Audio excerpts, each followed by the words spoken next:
Hey everybody, welcome back to this episode of my anime show, and here I'm going to show you how I turn myself into this guy, so buckle up.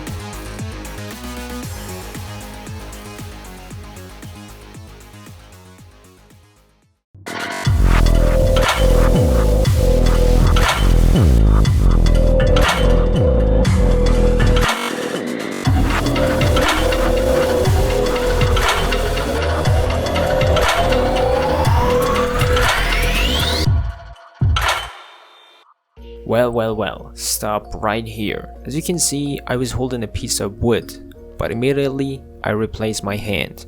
Let's see. Yeah, there you go. I found this hand that was holding out a sword, and it was the perfect match for what I was looking for. So why bother even keep my hand when I have a better hand at hand? And then I'm gonna erase off my body because I don't need it and I only need the sketch. So let's just keep going with the sketch. I always start with a dark canvas so I don't go blind whenever I paint something. And then immediately after I'm done with my sketch, I start blocking out the main colors. In this case, it's only gonna be black and white and shades of gray because I'm the kind of artist that uses the grayscale to color method. And if you're just starting out, I recommend you use this method as well because it's the most easiest and I think it's the most practical and enjoyable one as well. This whole painting took about 9 hours to finish. Hell, I'm not gonna include all the 9 hours. I'm not even gonna include all the painting process because that just simply is too long for you to sit there and watch. It becomes kind of boring, so I'm gonna only include the important parts with some commentary so you can get the gist of it.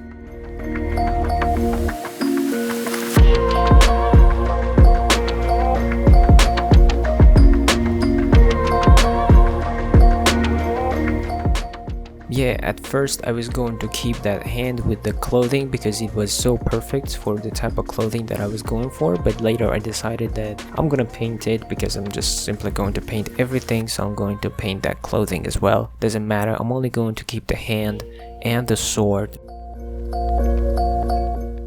When you try to paint anything, and I mean anything, there's only really one concept that you have to keep in mind, and it is dark colors next to light colors create depth. And it's the core of all the digital painting. If you understand this and really understand it, I mean it, you are gonna have a very easy job painting whatever you want. Not that you look at it from a very basic perspective. You have to really digest what I'm trying to say here. This is like the only thing that you need to really understand. It's the concept that whenever you're trying to paint anything, if you put a light value next to a dark value, then it's gonna create a sense of depth. And if there's more dark next to more light, the deeper it becomes. And if there's not really that much darkness next to that much lightness, then it's not that deep. This is like a very easy thing to conceive, but it can be really hard when it comes to actually putting it into practice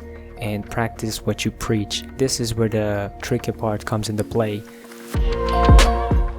The thing that is most challenging when it comes to digital painting is rendering different materials. For example, if you want to create a character, you want to do a character painting, sure as hell the character has some outfit. Maybe a part of his outfit is made out of leather, a part is silk, some part might be even iron or wood, plastic, glass, all these different materials. You have to be able to render them realistically in order to convey the idea of that material to the viewer. So having the knowledge about how these materials actually look like in real life and what are the features and characteristics of each different material is really going to help you, and material studies are really important.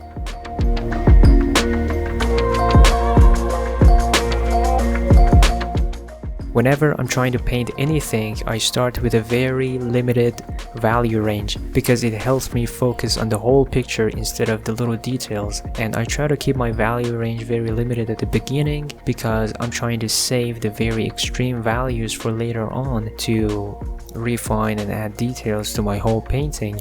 So limiting your value or even your color palette is a great exercise I have seen many great painters use a lot every day. So if you are really into digital painting, I highly recommend this. If you want to paint in grayscale, try to limit your value. Of course, I know the more value you use in a photo, the more depth it has, but at the very beginning you shouldn't really start like using all the value range. Start with a very limited range, like for example maybe 5 to 6 different values, and then as you build up your layers and as you get further and further into the painting, you can just extend your value range and start using all the darkest and the highest values in your painting.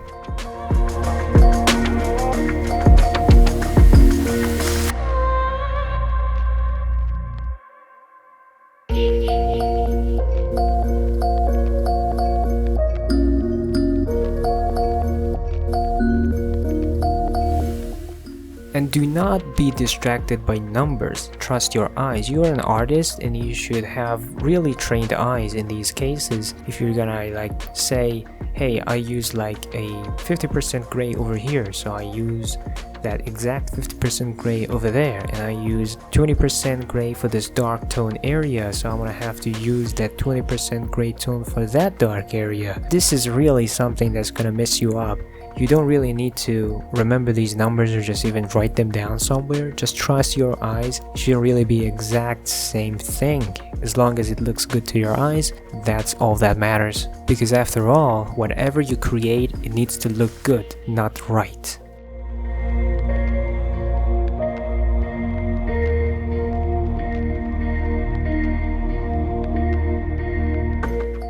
Another thing that I have to remind you of is working on different layers is okay, as long as it doesn't become too many layers that you get distracted by. I work with different layers as well, but after some time when I realize that I'm having too many layers in my layers panel, I take a moment and I merge them all down, and I try to limit my layers count, because if they become too many layers in digital painting, that's just not something you want. You try to keep your layers as limited as possible, but feel free to use as many layers as needed. After you're done painting, merge them all down and start from scratch. That's what you want to do.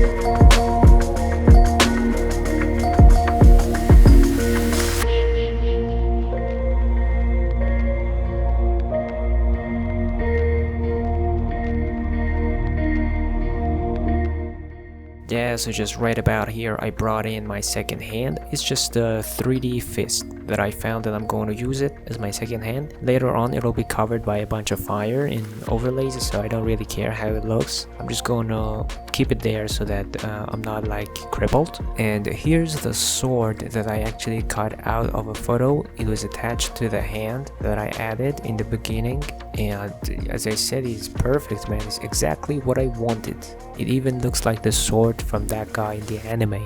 Amazing. It just needed some modifications, like it was missing the tip of the handle and I needed to change the colors, tweak it a bit just to exactly match it with the sword of this little guy. But overall it was like a samurai sword. You know, I love them. I'm just going to purchase one and hang it on my wall.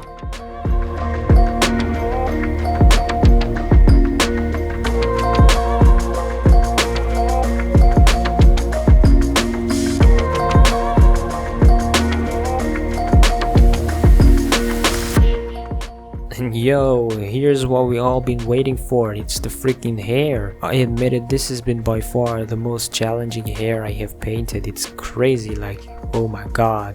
The hair alone took about 2 hours to finish, so don't expect me to just show it all to you right here. in slow motion just so you can learn how to paint hair. Nope, no, it's not gonna happen. If you want to know more in detail how I actually go ahead and tackle the hair, I have a dedicated tutorial on how I paint the hair. It's right here. I'm gonna link it in the description, and you can click on the right hand side of the video to go straight to that hair painting video and see for yourself. But overall, if I want to explain it in a simple manner, is that you have to work layer by layer. You can't just start doing the hair from like the very fine details at the very first moment. You need to get the basic shapes first and then go ahead and refine it step by step until you get to a point where you want. You can push it as much as you want, but I like to stop at a certain point, because when it becomes too detailed it kind of looks weird, and if it's too simple then it's like a 2D illustration, which is not my thing. So it's kind of realistic, but it also has that cartoony, surreal kind of feeling that I want. And I use a brick brush to get the basic shape of the hair and do a little bit of detailing, and then I switch to the hard round brush to really start getting in those strands of hair and detail it as much as I want. So overall, a brick brush to get the basic forms and shapes, and then a hard round brush to refine it. That's my workflow. And in terms of the settings that I use for my hairbrush, because I have been asked this, and the settings that I use, it really is simple. Obviously I use a graphic tablet to draw the hair. If you're gonna use it with a mouse, just don't, because it's not really worth it. It's gonna take you like 100 years to finish it off. So if you're using a tablet, just use the hard round brush, and you can adjust the opacity and flow by pressure sensitivity, which means you're gonna have to go to brush settings and turn on the transfer for both opacity and the flow, so you can get the variation in your opacity and flow, and also shape dynamics. Turn it on, put it to pen pressure so you get a tapered shape. You might as well just go to your brush tip shape, and if there's like a very spaced tip to your brush, decrease that, because you don't want your hair to look like dotted line. You want it to be a consistent line, so decrease that the spacing of the tip shape so you get a smoother and more consistent line. Feel free to use the warp tool or the liquify tool every now and then to adjust the hair perfectly on the head. We are like digital painters. This is the digital medium and it's Photoshop, so all these tools are available to you. They are at your hand, so you can use them. You are not limited in any way. If you make a mistake, you can easily fix it, and this is the beauty of the digital medium. Use these tools to your advantage. Do not be afraid to use them in any way, because that's one of the reasons that you hold back from doing this kind of stuff. You are not leveraging the tools at your hand.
once I'm happy with the overall form of the hair, I colorize it using a hue/saturation adjustment layer, and then keep going forward. I just sample colors, make it brighter, add highlights, add shadows just to give it that three-dimensionality that it needs.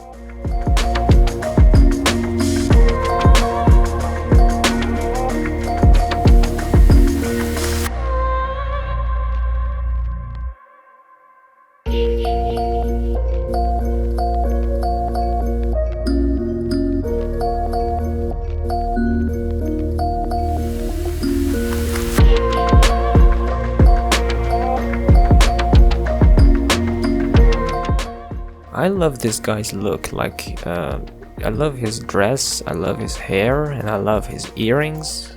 They were quite easy to paint, nothing crazy. Freaking rectangle with a circle in it. Is that supposed to represent Japan's flag, by the way? Does anybody know?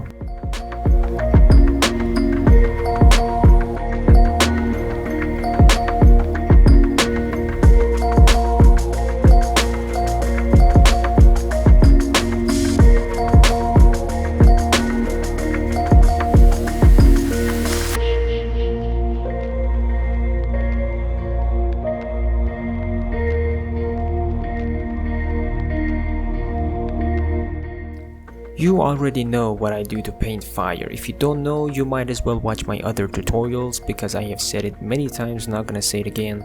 And yeah, the one on the blade is actually a drawing, a painting, and the other ones like in the background, they were overlays that I used. But I tried to paint the one on the blade because I wanted to have that kind of painterly effect that I want. Try to avoid realism as much as possible in this case.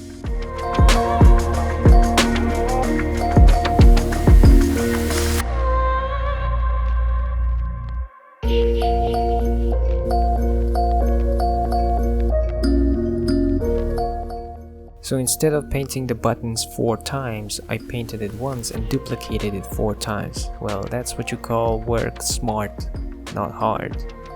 Yeah, baby.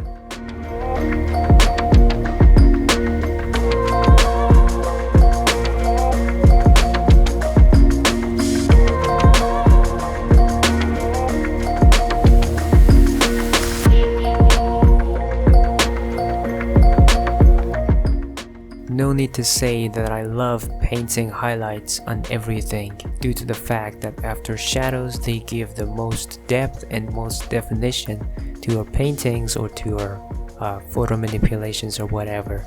So they are just so important.